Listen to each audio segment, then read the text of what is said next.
the hunt to find them, following the trail of a secret network of children hidden by a parent. It was moving between houses with people who I'd never known. Like you're in a spy movie. But are they part of it? 2 of those kids were the subject of a manhunt, and you had to know that. And who put them there? Lieutenant Plinsky called me and said, "Are you sitting down?" And then I knew something was coming. Do you sit here and think, how did this happen? Footprints in the snow.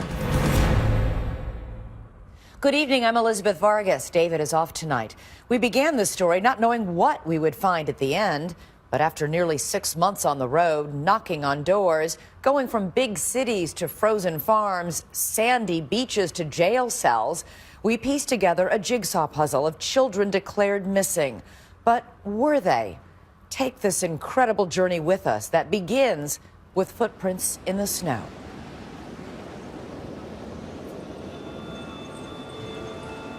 It is 7 p.m. on a 30-degree April evening in the suburbs of Minneapolis. A spring snowstorm has blanketed the roads.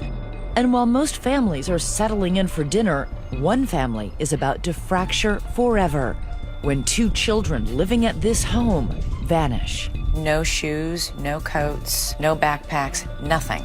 Poof, they're gone. 13-year-old Gianna and 14-year-old Samantha Rucky disappear.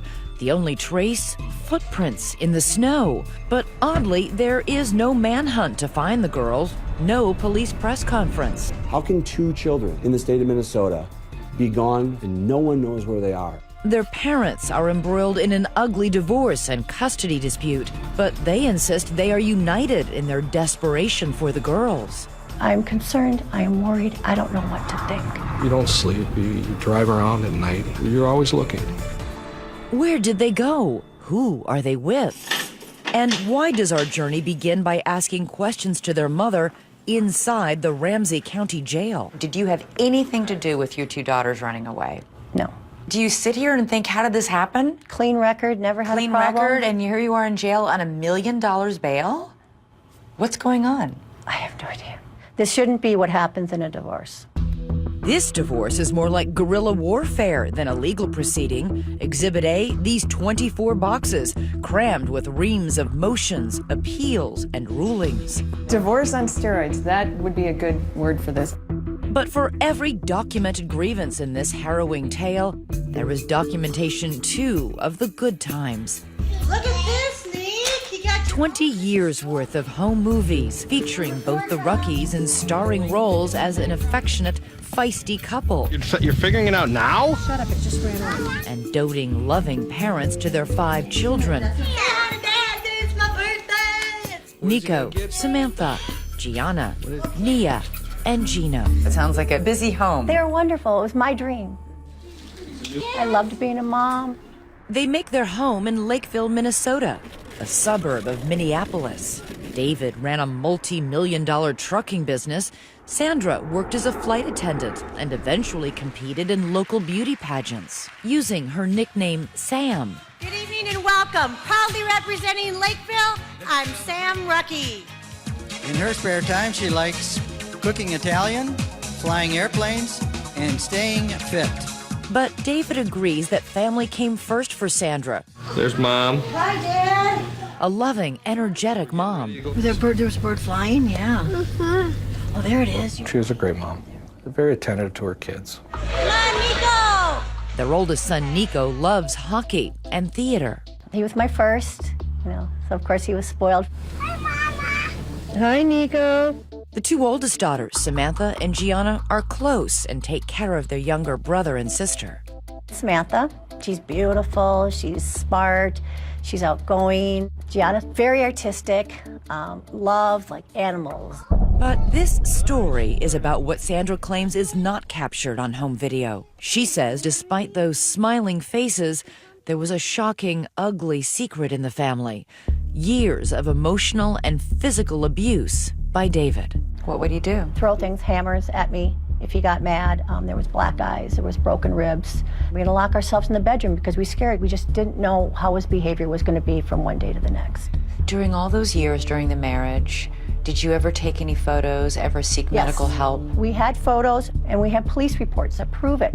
And she claims David didn't just target her, but went after the children, too. How often did that happen? Once is more than enough. It happened a lot. After 20 years of marriage, Sandra says she reaches her breaking point and finally files for divorce. She says, frightened for her life, she also gets an order of protection against David. And then she calls police on him at least 20 times, claiming he continuously violates it. He broke into the house, came running up the stairs, jumped onto the bed that I was at, started choking me, and then took a pillow and started suffocating me. The children, now ages 8 to 14, remain in Sandra's custody and refuse to even see David, rebuffing all of his attempts to connect. It's your dad. Call me. I would like you to call me back. Call me. With his children ignoring him, his frustration mounts. He leaves this message after finding out his oldest son, Nico, dropped out of his longtime sport. Do yourself a favor. Get your ass back in hockey. The family court judge, David Knutson, appoints an advocate for the children and several therapists trying to facilitate a relationship with their father. But the children say they don't want one. David's oldest son, Nico, takes to Facebook, writing, "My dad is a bad person. He is abusive verbally and physically." Gianna and Samantha make audio recordings to support what their mother says. This is Gianna Rucky's voice. Being in the same house as my dad, things were really bad. He was abusive. He had anger issues. He'd always be screaming and yelling. Her sister Samantha goes even further. He's choked, slapped, and hit her and verbally abused my mother throughout their marriage. And he's lost on us kids a number of times.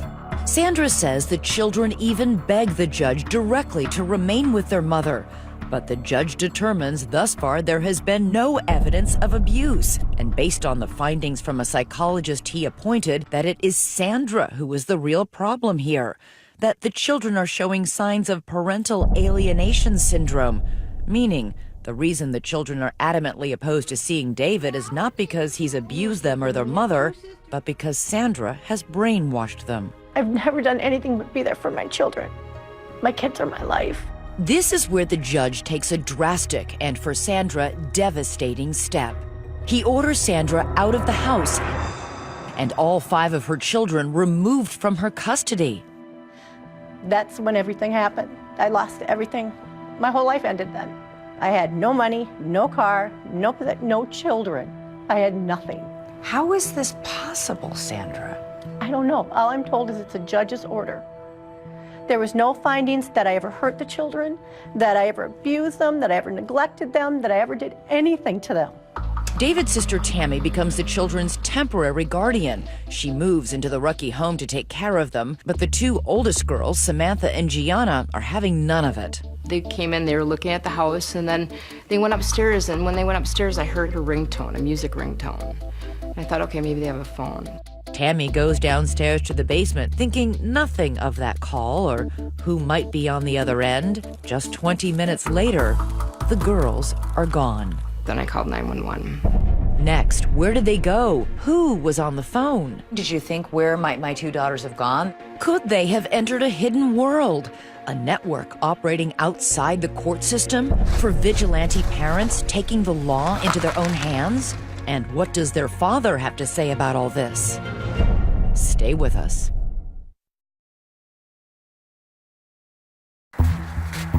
Normally, 2 teenage girls vanishing into thin air would be the top story in the local news. But that's not the case here in Minneapolis. There is no Amber Alert, no search parties combing the woods. Sandra, separated from her children by court order, says she finds out her daughters are missing from her attorney. What was your reaction? What any mother's reaction would be.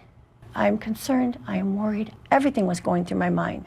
When Sandra's ex-husband David finds out his daughters have disappeared, he is terrified. What was your biggest fear?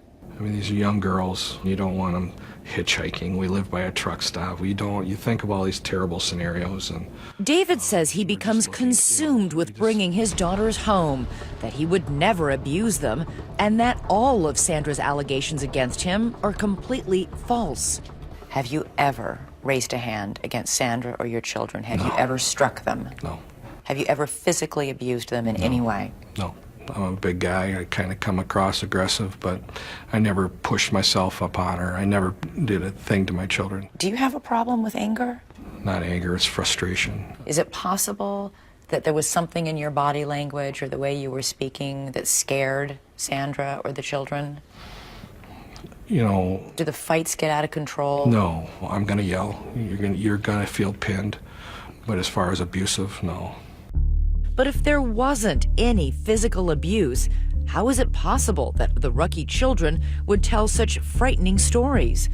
Lisa Elliott is David's attorney. They are parroting what their mom is saying. But they're not young children. No. Why would they do this? I think she had them so afraid of what would happen if they went with their dad that she said, you have to say this or you're going to end up with your dad. And David begins to suspect that Sandra knows more than she's saying about their missing daughters. You and Sandra had been involved by this point in a lengthy and bitter custody fight. Did you think she might have something to do with this? Yeah, oh yeah. As the weeks pass with no sign of Samantha or Gianna, David says he spends his nights driving the streets, searching. He begins tailing Sandra to see if she might lead him to the girls, and even hires a private investigator. You can't get rid of that pain. It never goes away. My mother mostly would, I'll say, prepare yourself. Prepare yourself for what? If you never find the girls. How? I couldn't stop looking. The same cannot be said for Sandra, who appears to go back to life as usual, hopscotching around the world as a flight attendant, popping up on Facebook at an NHL finals game, and lounging on a boat with friends. Did you call the police? I had an order not to contact the police. You have a right to contact the police Really? if you're a victim of a crime or if you're I have a court in order danger. from Judge Knutson that I am not to contact the police. But this court order directly contradicts that, specifically stating that Sandra should report any information she has about the girls' whereabouts to authorities. So you did nothing when you found out they were missing then? Okay, I guess if you're in that situation where you've been stripped of everything related to your children, you don't know what to do. If one of my children went missing, I'd be out there with a sandwich board saying, "Find my child." The courts had completely tied my hands. 1 month after the girls' disappearance, there is a bizarre twist in the story. They show up, but in a place no one expects. The Rucky girls say they want to be heard. On local television. They met with us at a hotel. We don't know who brought them here. The local Fox 9 station airs this story, and right there, sitting in front of the reporter, are the two missing Rucky sisters. I'm just really scared it's going to end really badly. And once again, they back up what Sandra has been saying. He was abusive. Really? In what way? Emotionally, verbally. I mean, our mom was always our protector, but now there's no one there to protect us. I was glad to see my girls. But, what I was hearing coming out of their mouths was hard. And as quickly as you can change the channel, the girls are gone again, vanishing back into the night. Months pass. Their faces appear on the missing and exploited children's website and on thousands of plastic bags distributed in northern Minnesota. The search continues for the Rucky girls. Their parents' epic divorce drags on until the judge finally makes his ruling. In a painstaking 60-page order, he drops a bombshell, awarding full custody of all 5 children to David, writing of Sandra's allegations of abuse that the court has not received any evidence to support her very serious allegations. He went on to say Sandra refused to cooperate with any of the professionals appointed in this case. For David, it is total vindication. 17-year-old Nico, 13-year-old Nia, and 10-year-old Gino return to their father's care. And while David works to mend his fractured relationship with them, his 2 missing daughters are no closer to being found. How were the three children reacting to the absence of their sisters? Were they worried? This was a big-time white elephant in the room. It just, you know, it was always something that was just there. The secret of what really happened to the Rucky girls holds for 2 alarming long years, until someone who knew that secret, someone who kept it, finally speaks up. You knew Sandra was lying. I thought she was, yeah. Well, you knew she was. And a secret underground network willing to defy court orders and hide children. We sort of pass messages. We use a lot of burner phones. Could this group hold the key to finding the Rucky girls? Stay with us.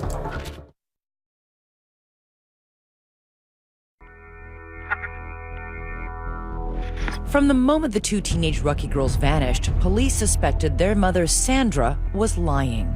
At any point, did you tell your children to run away from home? No. You never encouraged any of your children?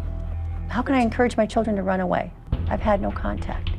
Police suspected that not only did Sandra have contact with her girls, she also had help hiding them from a secret underground network of people willing to defy court orders and conceal children. Damon Dumas knows all about defying court orders. He went into hiding when he was 14 years old, using a loosely organized group of safe houses to escape life with a father he says was abusive.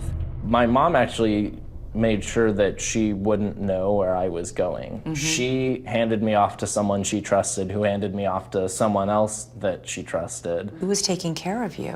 Whoever I was with was taking care of me. Were they strangers? They were all strangers, yeah. I was moving between houses with people who I'd never known. It'll be someone who maybe hears about me and says, hey, well, if Damon ever needs someone to stay with, he can stay with me. And we sort of pass messages. We use a lot of burner phones. Burner phones? You sound like you're in a spy movie. Well, in a lot of ways, that's what it felt like. So how often do you come out to the beach now? While on the run, Damon says he lived in around 10 different homes, never staying anywhere long. During that time, he made videos and posted them on the internet. And I'm turning 16 tomorrow. But instead of a birthday party with my friends, I'm in hiding. But this life in shadows came at a steep price. Did you go to school? Actually, I did not, and that's something that I sort of regret, because I ended up, when I got out of hiding, I had to go back a year in high school. What did you do with your days? I played video games. Honestly, I had no one to talk to. Were you homesick? Absolutely. Absolutely, every day. Those days turned into months, and instead of getting easier for Damon, life got more difficult. I called my mom and I said, I don't know how much longer I'm going to make it. Because I was considering suicide at that point. It had been very long in hiding.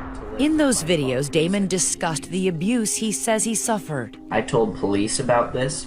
I told psychologists. I even told a judge. And yet somehow it was all covered up in lies. Today, Damon is an activist working with an organization called the Women's Coalition. He blames the court for forcing him into his life on the run, even though Damon's father strenuously denies ever abusing his son, and a judge agreed there was no credible evidence to prove it happened. He said that whether or not I was being abused, my mom had to stop talking about abuse, and that Why would a judge do that if he really thought you were being abused? Because what people don't understand is that this is not something that is a one-time case. This is not something that happened to me. This is systemic. And the internet is teeming with videos of mothers who say they too have been victimized by family courts after they reported their allegations of abuse. The mother, you try to protect your son, and that was my biggest mistake. He said I cried wolf when Children need to be believed. The courts forced my children to go on visitations. I am seeking justice. It is okay to protect our children. If you're a mother and you allege child abuse, your odds of losing custody are extremely high. Joan Meyer is a law professor at George Washington University who studies family courts. Her research has turned up some surprising and, in her mind, troubling results. If you raise abuse, especially child abuse, you've got to make a very strong case. If you can't nail it, not only will you lose custody, you may lose all access, because the assumption will be that you have poisoned your child's brain with these ideas. Sandra says this is exactly what happened to her. So, did her daughters run away to protest a family court ruling like Damon Dumas? That's what Brandon Stahl, a reporter at the Minneapolis Star-Tribune, wanted to find out. On the 2-year anniversary of the girls' disappearance, he decides to write a story. I wanted to know if the girls were okay and if I could find them. He didn't find the girls, but he did find this man, Dale Nathan, a diminutive 81-year-old who has spent years working as an attorney in custody cases. Dale had his legal license suspended after he refused to reveal where one of his clients was in hiding with her child. He is a fervent supporter of Sandra. Dale is somebody who believes to the bone that the family courts in Minnesota are corrupt. The story Dale tells is a doozy. He says he was with Sandra on the night her daughters ran away. He says Sandra and he were driving around in Sandra's car when she took him to this field, just blocks away from the Rucky home. We drove with Dale to that spot. Now this is about the area right back here where Sandra stopped. He showed us where they pulled over. That's the one we want to take. So you stopped, you parked, you waited? And after about 20 minutes, the 2 girls came running across that little field. They got into the car, and then Sandra started driving. The 4 of them drove around back roads for more than 2 hours. She kept saying, oh, the Lakeville police, they're going to find us. And she kept telling the kids, get down in the back seat. During the ride, Dale says Sandra was frantically making phone calls. Apparently there was no plan, and she was making plans on the run. Dale says he knew that the children had already been taken out of Sandra's custody and that by driving off with them, she was breaking the law. Sandra was busy telling the police she had no idea where the girls had gone, and you knew Sandra was lying. I thought she was, yeah. Well, you knew she was because you were in the car with her. That's true. Right. You're right. So if you knew she was lying about that, why didn't you go to police and say, I know what really happened? I think Sandra was trying to protect her children. I wasn't going to betray that. Dale insists he couldn't help even if he wanted to.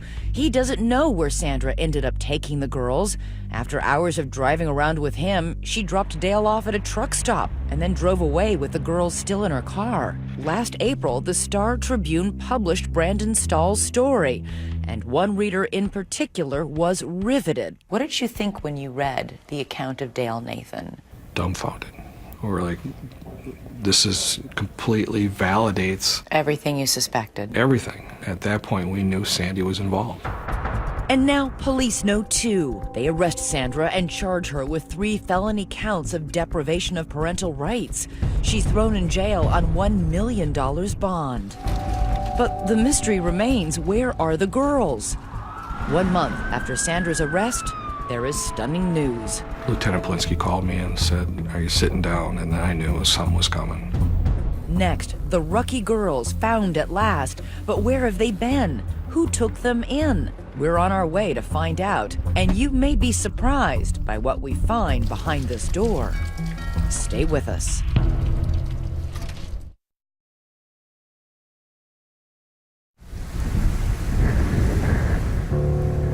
Where can 2 teenage girls hide in plain sight?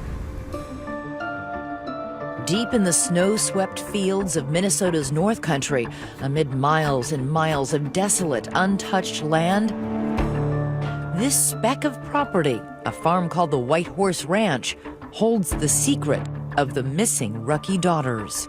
What led police here? The trail begins with one of Sandra's staunchest supporters, Dee Dee Evevold, an activist friend, vocal about her belief there is corruption in the family courts.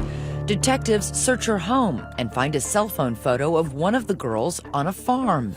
They trace that photo back to the White Horse Ranch. And with that, bingo! Police discovered this is where the girls have been for the entire 2.5 years of their disappearance. We took a trip to find out how they ended up here and how they went under the radar for so long. Behind this door are the people law enforcement believes broke the law by housing the girls. Welcome. They are an unlikely pair of alleged criminals. Gina and Doug Dolan own the ranch, which offers 90-minute therapy sessions with their animals. 22 horses, 3 donkeys, and 2 alpacas. They help children who've been abused. Our mission is to reach children and families and to bring healing and wholeness through the animals. Hundreds of children have made day trips to the ranch, but Samantha and Gianna Rucky were not their typical guests. We received a phone call from Dee Dee Ebevold. Dee Dee Ebevold not only knew Sandra, she knew the Dolans and respected their work on the ranch. I knew that these are good, honest, salt-of-the-earth people that really are just about doing the right thing. She just said that they needed a temporary place and that they were working through a court case. So you thought they were coming for 3 days? That's correct. 3 days isn't a big deal. The Dolans say it was Sandra, along with Dee Dee, who dropped the girls off at the ranch one night with no more than the clothes on their back. Then Sandra left and never returned. Days turned into months, and then astonishingly, years. I don't understand how 3 days turns into 2.5 years. I don't know if I can even answer that question. This is where the Dolans' attorney, Travis Kyle, steps in, because the Dolans, along with Dee Dee Ebevold and Sandra, are now facing felony criminal charges for their role in the girls' disappearance. At this point, there's certain information we just can't disclose. But they can say that in that long period of time, the Dolans never saw Sandra again. They spoke to her by phone only a handful of times. And it was always from a track phone, so there was never a way of connecting with her. And then would speak to the girls? No. No. She didn't want to. I mean, she was very concerned about them and tell them that I love them. I almost feel like she knew that they were safe here. Don't you think that's a little weird? Mm-hmm. We run into a lot of weird stuff here. While the Rucky girls are away from everyone and everything they know, communing with the alpacas, 3 hours south, their fathers scoured the earth for any sign of them. Why did you keep them here, despite the fact that you knew a parent was looking? I wouldn't say that we kept them here. We allowed them to stay. They could have left at any time. They didn't want to leave. But didn't you know that people were looking for these children? I can't answer that. Not at this time. Our choices were to put them out on the street or give them a place to live. And we did not want them out on the street. They told you they would continue to run away if they were forced not to going return to their back father?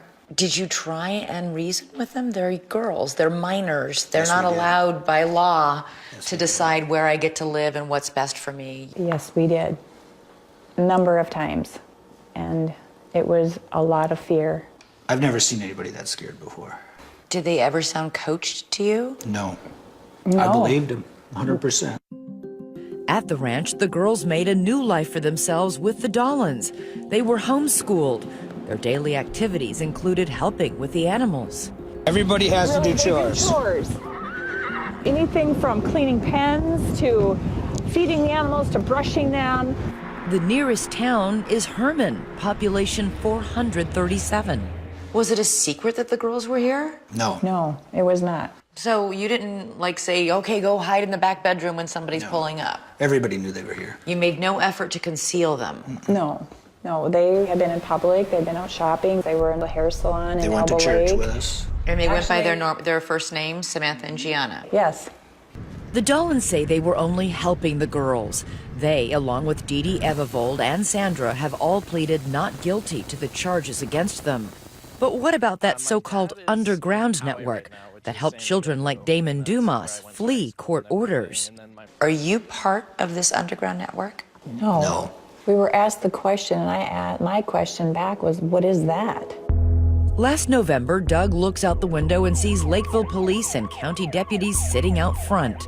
Police are simply following the trail from Dee Dee Ebevold's cell phone photo, not realizing the girls are actually there. I walked out and they told me that they were looking for the girls and wanted to know if I knew anything about them or their whereabouts. And I told them, yes, they're in the house. They were quite frankly shocked. The Dolans say the girls were devastated. Is that the last time you saw them? Yes, it was hard. So what would you say to them if they were watching this? We pray for them every day, and we love them. And we want what's best for them, truly. But did they do what was best for them? David Rucky's attorney, Lisa Elliott, says absolutely not.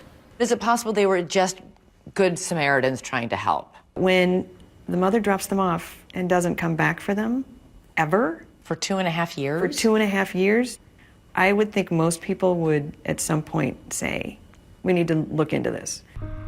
So what happens when police take the girls from the farm? How does a broken family get pieced back together? When David finally sees the girls for the first time, it is not the reunion he imagined.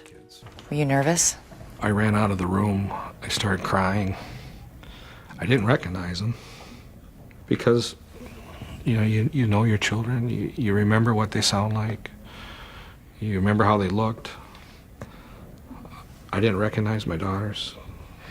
The hard work begins of building trust with two girls who still fear their father.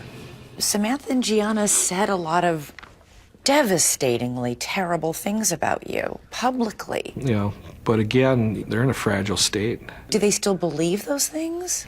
I don't know. We don't get deep into things along that lines. We're moving forward.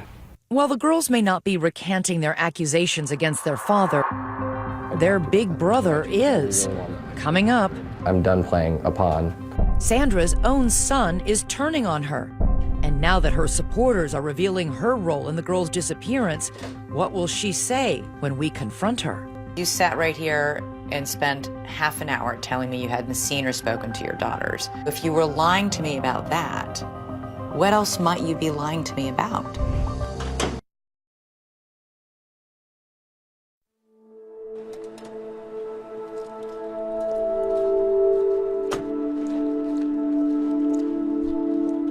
For the second time in 2 months, we have come to the Ramsey County Jail in St. Paul, Minnesota, to visit inmate Sandra Grazzini-Rucky.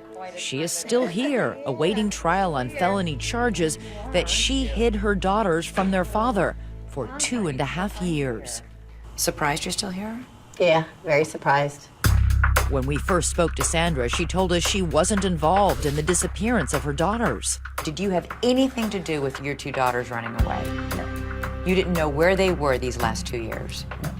After nearly 6 months of our 2020 investigation, we've explored that loosely organized underground network of activists hiding children in nasty divorce cases and tracked down every key player in the Rucky case. The Dollins, Dee Dee Evivold, Dale Nathan, all supporters of Sandra's who say they weren't part of any network, but who authorities say helped her hide her daughters for 2.5 years. Dale Nathan said that he was with you when your two daughters jumped in the back seat without shoes or coats, and then you drove off. This is that is true? related to the trial. Yeah, that'll all be talked about at the upcoming trial. I can't comment on anything related to the trial. You know Well, that. all I'm telling you is you sat right here and spent half an hour telling me you hadn't seen or spoken to your daughters. And I can tell I've you now I can't. spoken to 3 people who tell us, in fact, that's a lie. So if you were lying to me about that, what else might you be lying to me about? I can't discuss anything regarding the trial. I just can't. While Sandra is now suddenly not talking about her case, her attorney Michelle McDonald hints at a possible defense, saying if Sandra truly believed her children were in danger, she was free to break the law to protect them. They have to prove beyond a reasonable doubt that she didn't have a reasonable belief that her children needed protection. Which makes those allegations of physical abuse during the marriage so important. If those claims are true, then a jury perhaps could forgive Sandra for what she did. And from the very beginning, she has assured us that there is indisputable evidence that her husband, David, was violent. Did you ever take any photos, ever seek Yes. medical help? We had photos and we have police reports that prove it. So confident, so certain. And yet, I'm asking for any of the documentation that you assured us existed to corroborate what you're telling us. And we can find none of it. But it does exist. It really does exist. Where is it? It was with my attorney. You don't have any of those records. They're in boxes. But do you have them? Do you know what's in those boxes? You have the all other the police attorney reports, you have gave, everything. yeah, the police reports. You have everything. Yeah, yeah. And I will Turn them over to you. So we head to Michelle McDonald's law office for an appointment with those boxes. Okay, so here they are. This is Sandra Grazzini-Recky's basically divorce case. We spend hours there scouring thousands of documents, and in more than 20 boxes, we didn't find a single piece of paper or photo to prove that any physical abuse ever happened. So we reached out to the Lakeville Police Department, and they have no record of ever being contacted by Sandra about abuse during her marriage. Sandra certainly has never been afraid to call the police, ever.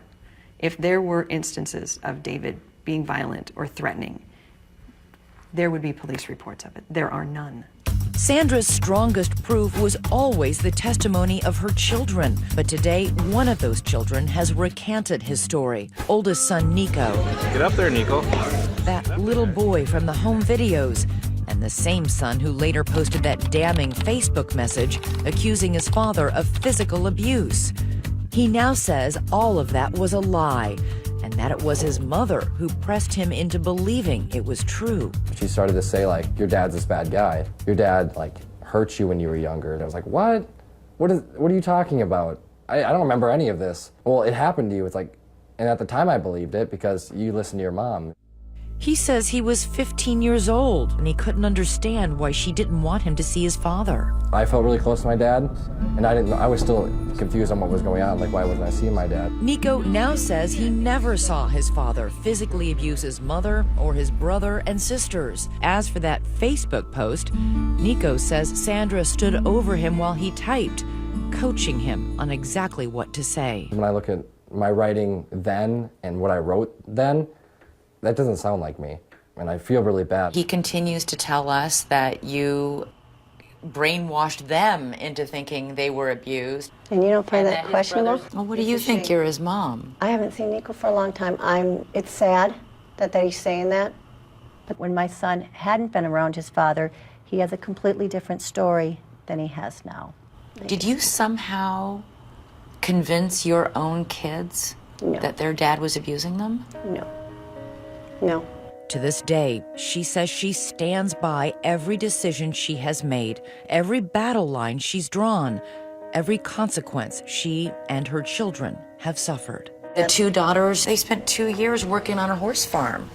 They didn't go to school. You don't think I think about all these things? I know what these kids have been put through. But it wasn't me who put these through. This was the system that put the kids through this. David and his attorney, Lisa Elliott, say this was never about keeping her children safe.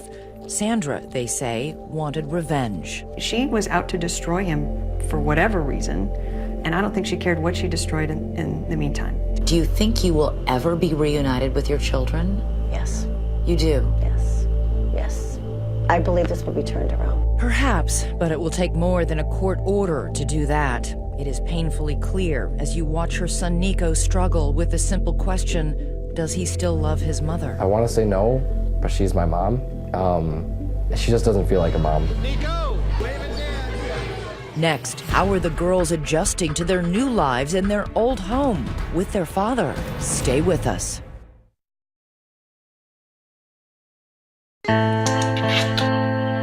It is a heartbreaking time capsule of a family that no longer exists.